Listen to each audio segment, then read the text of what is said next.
5 articles about Will Smith in my Facebook newsfeed, right at the top. Can we just say Will Smith is a dick and call it a day? I'm tired of all this analysis. We can just choose to write this narrative, or we can just say what the fuck and move on. The problem I see it is that the more this narrative gets addressed, fine-tuned, and discussed, the more importance we give it. And in the end, how important is it really? So a dude hit another dude. Big deal. People are killing each other in the streets for no reason whatsoever. Where's that narrative? PODDOM, the Daily News Show, April 2nd, 2022.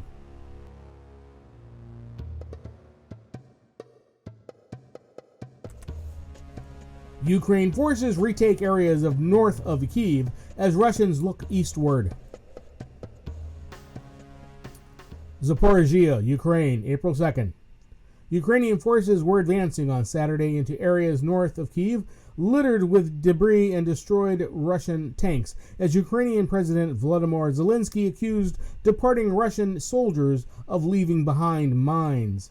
Ukrainian presidential advisor Alexei Yanukovych said Ukrainian troops had retaken more than 30 towns and villages in the region since Russia announced this week it would scale down operations around the capital to focus on battles in the east. British military intelligence said Russian troops had abandoned Hostomel airport in a northwestern suburb of the capital, where there had been fighting since the first day of the invasion. In the east, a Red Cross convoy was again seeking to evacuate civilians from the besieged port of Mariupol after abandoning an attempt on Friday because of a lack of security guarantees. But that renewed mission was not expected to reach the port until at least Sunday. Russia had depicted its withdrawal of forces near Kyiv as a goodwill gesture in peace negotiations. Ukraine and its allies say Russian forces have been forced to regroup after suffering heavy losses. In the north of our country, the invaders are leaving. It is slow but noticeable. In some places, they are being kicked out with fighting. Elsewhere, they're abandoning the positions themselves, Zelensky said in a video address released on Saturday. They are mining all this territory. Houses are mined. Equipment is mined. Even the bodies of dead people, he said, without citing evidence. Russia's defense ministry did not reply to a request for comment on the allegations. Reuters could not independently verify the allegations.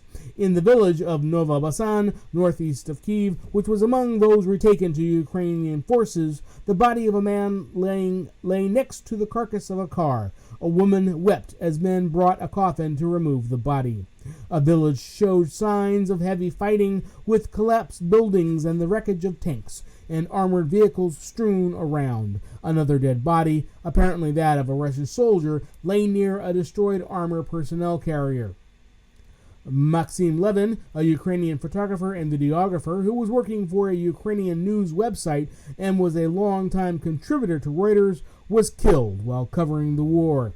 His body was found in a village north of the capital Kyiv on April 1, the news website lb.ua, where he worked on Saturday.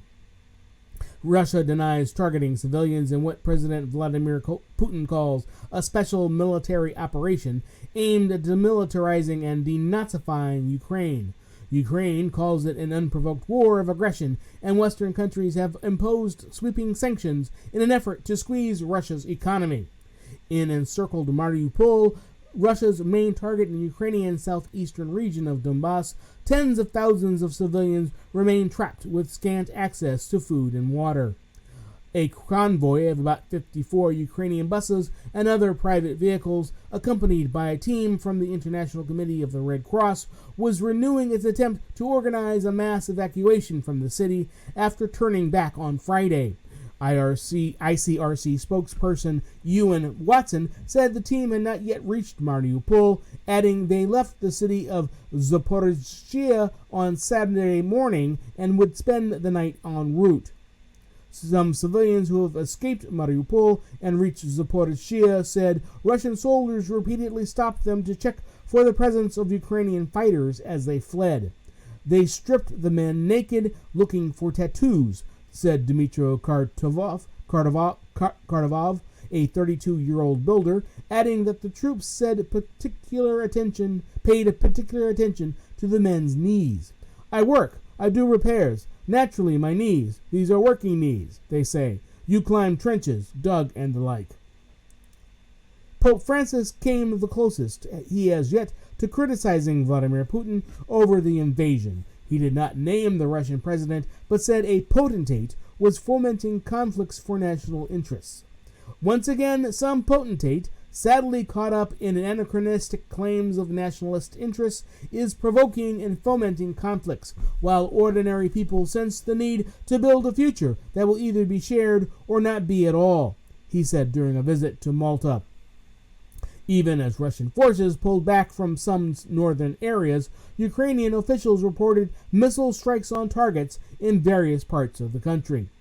The governor of south-central Dnipro region, Valentin Ryzhenko, said a Russian rocket hit a rail line, badly damaging the tracks and suspending train traffic in the area. He did not say if there were any casualties.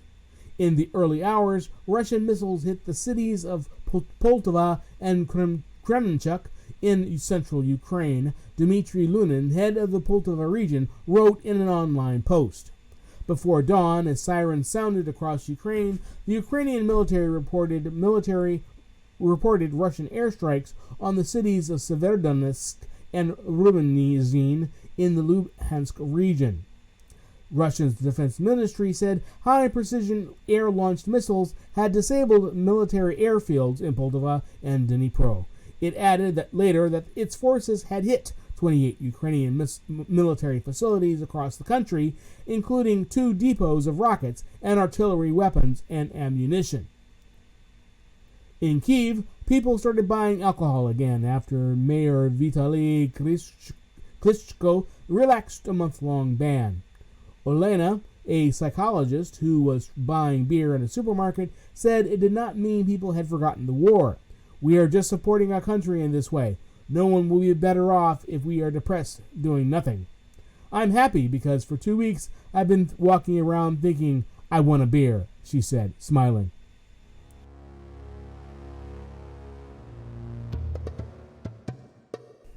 FMC's U.S. division Health Partners in $2.4 billion three-way merger. Frankfurt, March 21. Dialysis provider Fresenius Medical Care has agreed to merge its U.S. unit Fresenius Health Partners with medical services groups Interwell Health and Cricket Health to expand in the care of earlier stages of kidney disease. FMC, the world's largest operator of dialysis centers for patients whose kidneys have failed to cleanse the blood, said in a statement on Monday the combined group would be valued at $2.4 billion, with FMC owning a major stake. The addition of Interwell, a network of nephrology practices that FMC co-owns, and kidney care provider Cricket will help FMC to expand in the area of kidney disease patients who do not yet require dialysis. That would increase Fresenius Medical Care's total addressable market in the U.S. from around $50 billion to around $170 billion, the statement said. Financial terms were not disclosed. FMC expects the transaction could close in the second half of this year. The new entity will operate under the Interwell Health brand, it added.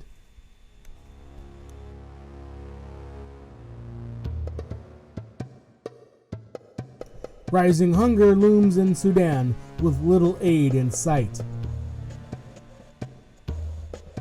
Khartoum, April 1. Millions more Sudanese are set to go hungry this year as economic turmoil and erratic rains drive up prices and reduce harvests, with a halt to foreign assistance and the war in Ukraine putting food supplies at further risk. The rising levels of hunger forecast by United Nations agencies threaten to further destabilize a country that faces growing conflict and poverty following a military takeover last year. Sudan has been mired in economic crisis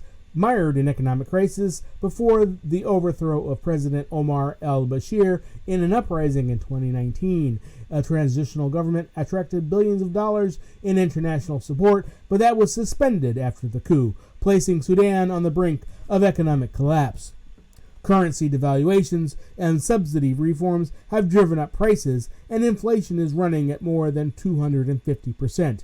In the capital, Khartoum, the cost of ever-shrinking small loaves of bread have risen from two Sudanese pounds 2 years ago to about 50 pounds today. That's 11 cents.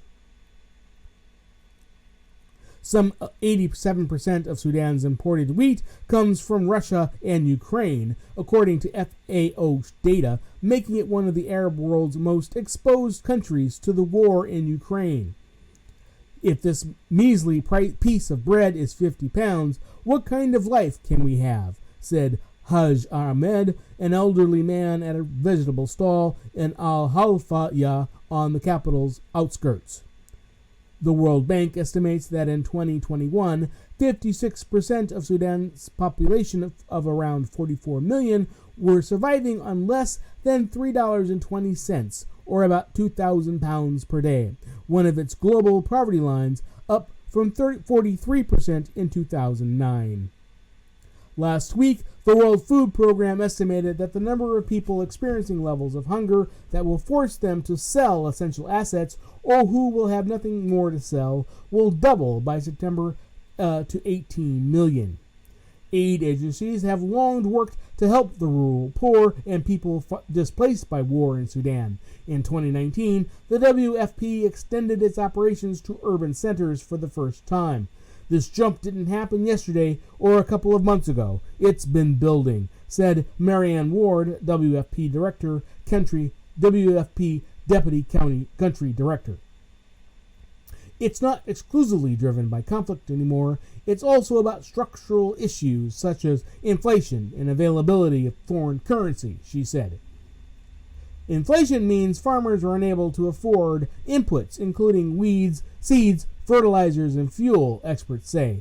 There has also been increased unrest in some important farming regions, and rainfall has been scarce in some places and too heavy in others. Yields of sorghum, millet, and wheat are 30% lower than they have been on average over the past 5 years, the Food and Agriculture Organization and the WFP estimate. Sudan will face its first deficit of sorghum, the country's traditional staple grain, since the droughts that ravaged the region in the 1980s, UN agencies project. Prices have doubled in the past 4 months, one trader said. The Ministries of Finance and Agriculture did not respond to requests for comment. Billions of dollars of World Bank and IMF financing, some earmarked for budget support and agricultural development, were frozen and could be lost because of the coup. Direct humanitarian aid has continued, but USAID and the WFP paused programs that had been aimed at supporting a transitional civilian government by covering about a quarter of last year's wheat consumption. The WFP says its food stocks in Sudan will run out in May without new funding. Frequent protests against military rule, increasingly fueled by economic grievances, bring life to a halt in Khartoum and other cities. The burden of all this political mayhem falls on the citizens, said Garib Bala Dafala, an agricultural engineer in Al-Halfaya who struggles to afford food and electricity. People used to be ashamed to say they were hungry, but now it's clear. $1 equals 445.3992 Sudanese pounds.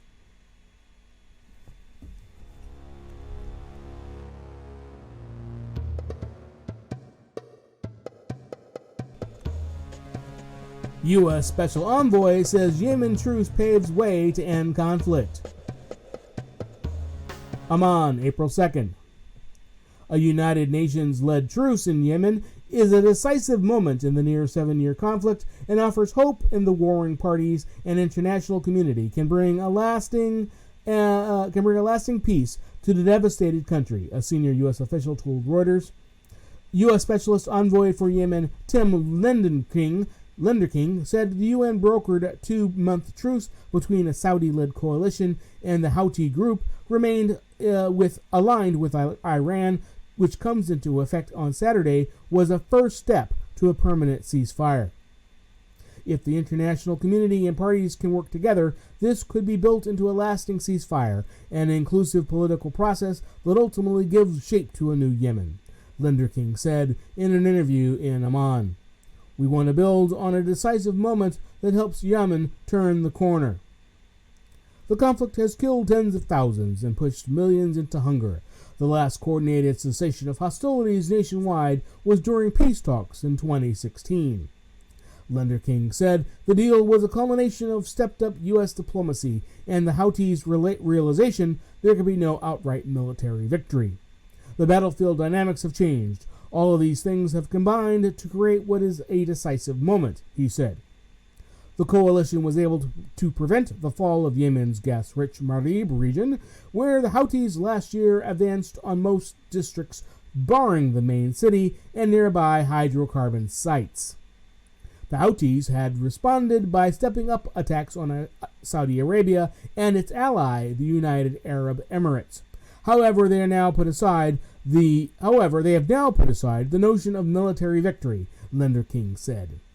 The truce is an opportunity for Iran, which Washington says provides significant support for the Houthis to show its goodwill in backing the UN-led drive for peace, he added.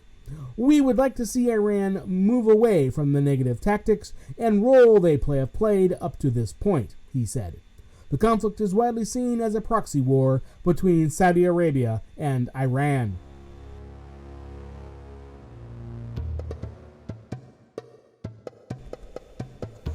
No new trial for Ghislaine Maxwell despite juror's false statement. New York, April 1. Ghislaine Maxwell on Friday lost her bid to overturn her U.S. sex trafficking conviction, even after a juror acknowledged having falsely stated before the trial that he had not been sexually abused.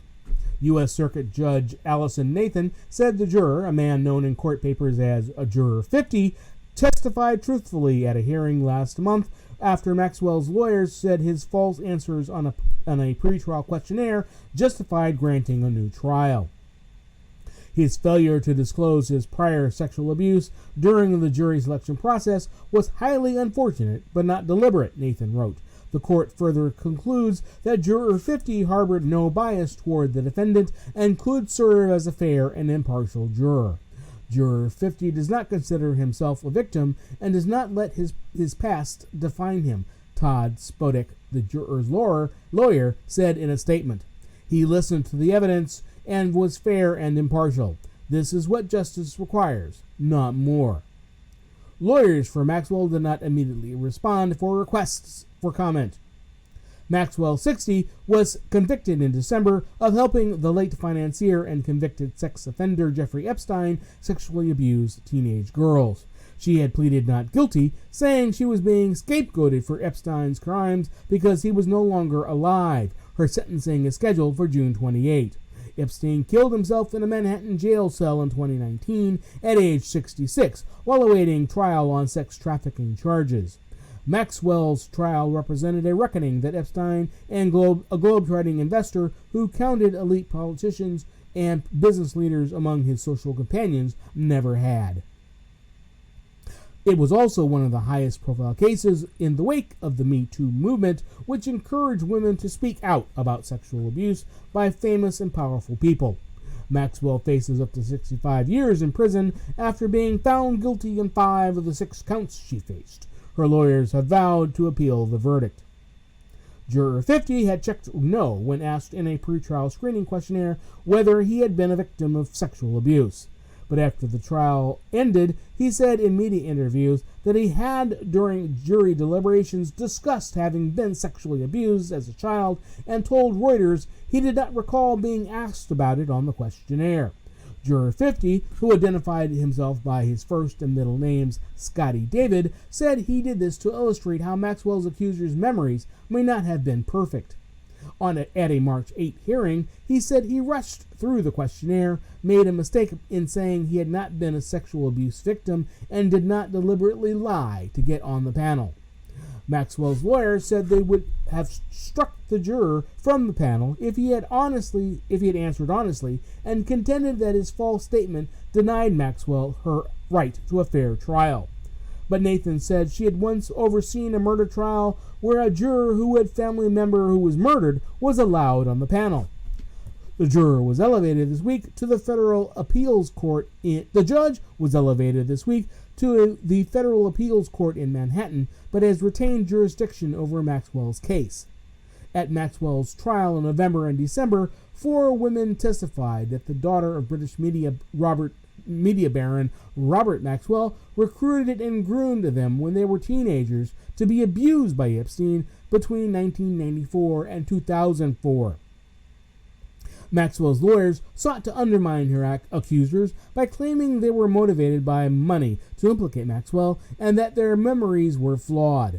Judge Nathan also rejected a request by Maxwell's lawyers earlier on Friday to delay her decision on their bid for a new trial until after the Paramount Plus streaming service aired a documentary about Maxwell in which Juror 50 was interviewed.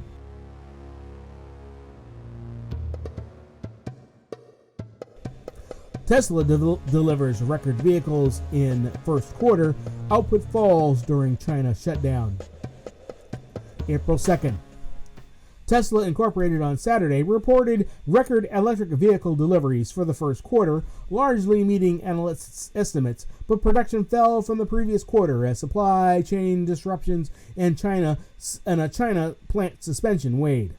This was an exceptionally difficult quarter due to supply chain interruptions and China's zero COVID policy, Chief Executive Elon Musk tweeted. Outstanding work by Tesla team and key suppliers saved the day. Tesla delivered 310,048 vehicles in the quarter, a slight increase from the previous quarter and up 68% from a year earlier. Wall Street had expected deliveries of 308,836 cars, according to Refinitiv data. Tesla produced 305,407 vehicles from January to March, down from 305,840 the previous quarter. Tesla, the world's most valuable automaker, has navigated the pandemic and supply chain disruptions better than rivals, and its new Shanghai factory has been driving growth. But a recent spike in COVID-19 cases in China has forced Tesla to temporarily suspend production at the Shanghai factory for several days in March and April as the city locks down to test residents for the disease. The deliveries were better than feared given supply chain issues, said Daniel Ives, an analyst at Wedbush, in a report. Tesla said it sold a total of 295,324 Model 3 sedans and Model Y sport utility vehicles, while it delivered 14,724 Model S luxury sedans and Model X premium SUVs. Skyrocketing gas prices spurred by the Ukraine crisis is expected to fuel demand for electric cars, but lack of inventory and higher vehicle prices would weigh on sales, analysts said. Tesla in March raised prices in China and the United States after Musk said the U.S. electric car maker was facing significant inflationary pressure in raw materials and logistics after Russia's invasion of Ukraine. Impressive deliveries given all the headwinds, Gene Muster, managing partner at venture capital firm Loop Ventures, said, adding he expected Tesla to continue outperforming other automakers in sales growth. Toyota and GM, Hyundai Motor on Friday reported lower first quarter U.S. sales than a year earlier. Musk said in October that Shanghai had surpassed its Fremont, California factory, the company's first plant, in output. The two factories are critical for Tesla's goal to boost deliveries by 50% this year, as production at its new factories are expected to ramp up slowly in their first year. Tesla started delivering vehicles made at its factory in Grünheide, Germany in March, and deliveries of cars made at its plant in Austin, Texas were to begin in the near future. The company's stock soared after Tesla this week revealed plans to seek investor approval to increase its number of shares to enable a stock split. Tesla's shares have risen about 3% so far this year, while GM and Ford shares have declined.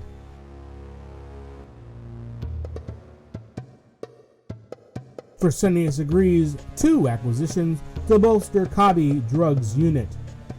Frankfurt, March 31. Fresenius' generic drugs unit, Kabi, has agreed to buy a majority stake in the Mabxience division of Spain's Insud Pharma to expand its business making cheaper versions of biotechnology drugs that have lost patent protection.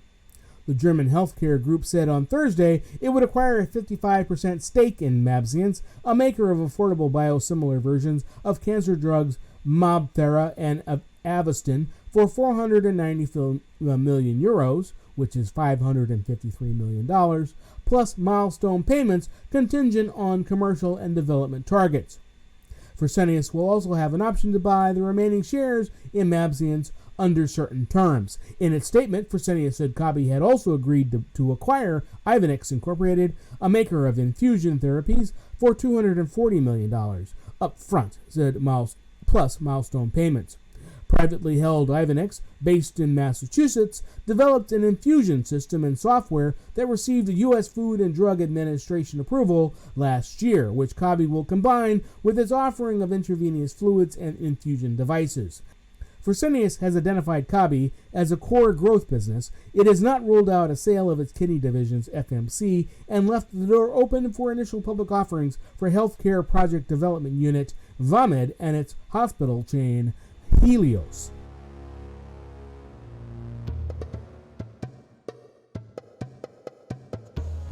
FMC's U.S. division Health Partners in $2.4 billion three-way merger. Frankfurt, March 21.